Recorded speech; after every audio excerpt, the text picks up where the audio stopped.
Assalamualaikum dan salam sejahtera.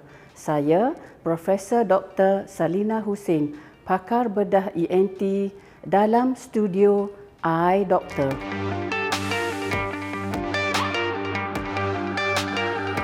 Gangguan deria bau adalah nombor 1, apabila seseorang menghidu bau yang kurang menyenangkan atau bau busuk. Dan yang kedua adalah apabila seseorang kehilangan deria bau.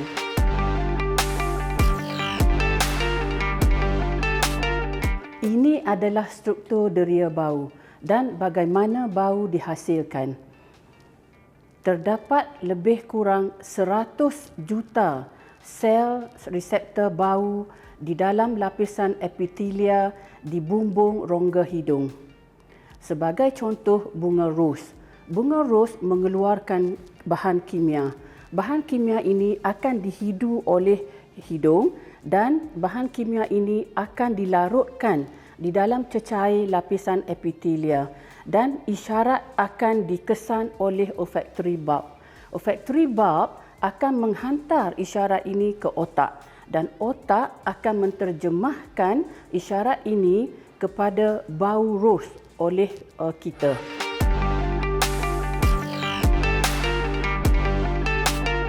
Deria bau adalah satu panca indera yang sangat penting kerana ia memberi kesan yang amat besar kepada emosi kita, kepada perasaan kita dan kepada daya ingatan kita.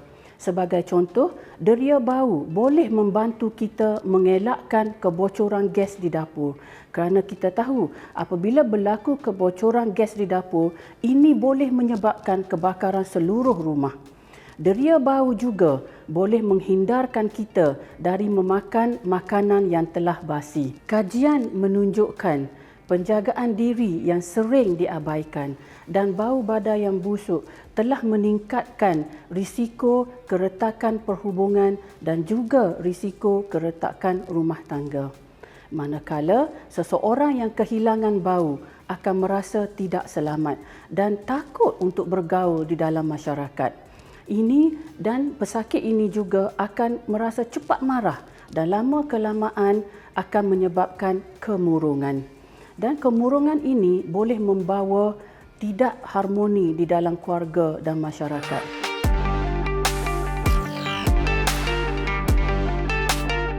Penyebab gangguan deria bau adalah radang hidung dan rongga sinus.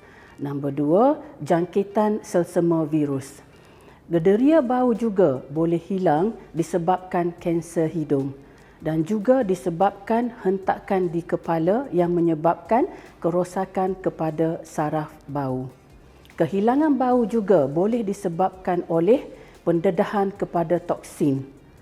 Dan di kalangan orang-orang tua, kehilangan deria bau disebabkan penyakit degeneratif yang dinamakan nyanyuk atau Parkinson. Ada setengah-setengah pesakit, beliau kehilangan bau sejak daripada dilahirkan.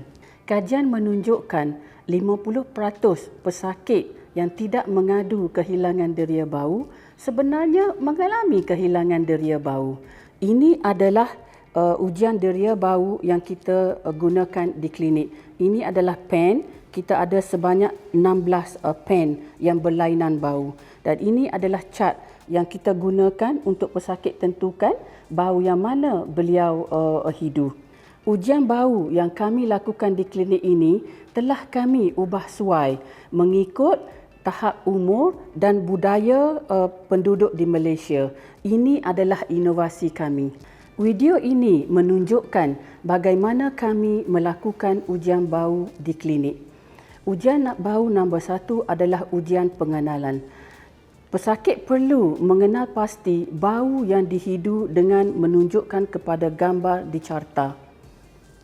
Ujian yang kedua adalah ujian diskriminasi, di mana terdapat 3 pen, 2 pen mempunyai bau yang sama dan 1 lagi mempunyai bau yang berlainan. Pesakit perlu mengenal pasti bau yang berlainan. Ujian yang ketiga adalah ujian bau ambang, di mana pesakit perlu mengenal pasti kepekatan yang paling rendah yang boleh dihidu oleh pesakit.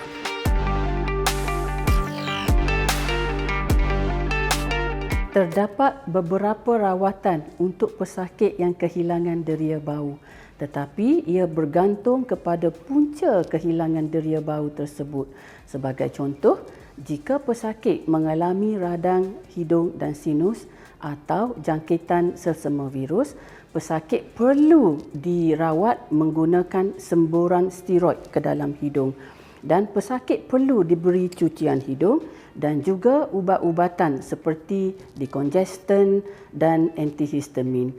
Jika perlu, pesakit juga perlu dirawat menggunakan antibiotik atau demam atau ubat demam. Untuk kehilangan bau disebabkan oleh kanser hidung, doktor perlu melakukan pembedahan untuk mengeluarkan ketumbuhan tersebut dan mungkin pesakit perlu menjalani kemoterapi dan radioterapi. Jika kehilangan bau disebabkan oleh hentakan atau trauma di kepala dan ini boleh menyebabkan kerosakan yang teruk kepada saraf bau dan mungkin akan menyebabkan pesakit kehilangan deria bau selama-lamanya.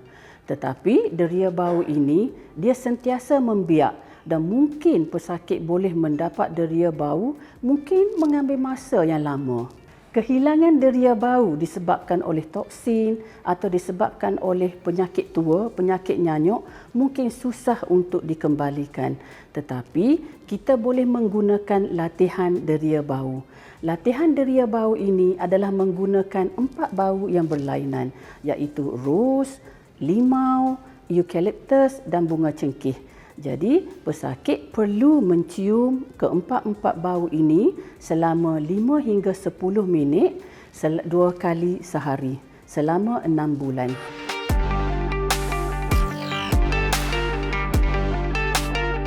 Kajian menunjukkan 30% pesakit yang menjalani latihan bau mendapat semula bau lebih kurang 25% jika dibandingkan oleh pesakit yang tidak menjalani ujian bau. Jadi, untuk menjalani latihan deria bau ini amat penting jika kita hendak mengembalikan semula bau yang hilang walaupun sedikit.